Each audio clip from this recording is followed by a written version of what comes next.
6 na buwan nang hindi nakakausap ng kanyang mga kaanak sa Lipa City ang OFW sa Saudi Arabia. Ayon sa kapatid, pinagseselosan daw siya ng kanyang among babae. May exclusive report si Paul Hernandez. November 14, 2023 nang huling makatanggap ng mensahe ang pamilya ng 38 anyos na domestic helper sa Dammam, Saudi Arabia na si Divina Yap. Laman nito ang paghingi ng tulong dahil sa panganib na umunoy bibitayin siya roon. Naikukwento raw noon ni Divina sa kanyang kapatid na napag-iinitan daw siya ng babaeng amo dahil umano sa selos. Sabi ng kapatid ko parang nagsiselos daw kasi nga binibigay sa kanya ng rekta ng lalaking pagkain. Hindi dinadaan sa asawa kasi nga tulog pa yung asawa.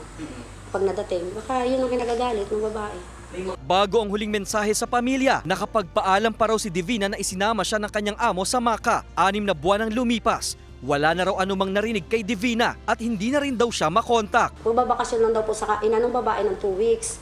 After 2 weeks, balik po sila ng Dammam. Tinilolodan ko lang siya sir dito, 200 weekly, para lang makapag-message sa amin ng text. Kahit sa text lang, kakamustahan kami magkapatid. July 2023 nang pumunta sa Saudi ang tubong Occidental Mindoro na OFW. Pangalawang balik niya na raw ito roon. Hindi akalain ng ina ni Divina na ang paghahangad na mabigyan ng magandang buhay ang pamilya hahantong sa problema. Nitong huli po, na alam nila nagagalit na kami, sinasagot na po. Inaasikaso naman daw po nila, hindi naman daw po nila pinababayaan. Nai-report na rin daw ng pamilya sa agency ni Divina ang nangyari. Ilang beses na rin silang nagpabalik-balik sa Maynila para makibalita, pero mag-a-update na lang daw sa kanilang agency. Kasi masakit sa akin yung anak ko mabait po yung anak ko.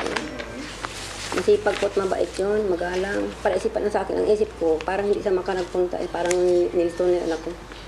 Sa estimate ko lang, parang kung saan na dinala yun. Sinusubukan pa ng GMA Regional TV Balitang Southern Tagalog na makipag-ugnayan sa agency ni Divina para sa kanilang pahayag, ngunit hindi pa sila sumasagot sa aming mga text at tawag. Samantala, naidulog na rin daw ng pamilyang isyong ito sa Department of Migrant Workers o DMW. Sa mensahe ng DMW, pinapadiretso na nila ang pamilya ni Divina sa One Repat Command Center ng tanggapan. Nakatakda muling magtungo ang pamilya ni Divina sa tanggapan ng DMW sa darating na Lunes. Kasama si Kel Ravaca, Paul Hernandez, Balitang Southern Tagalog.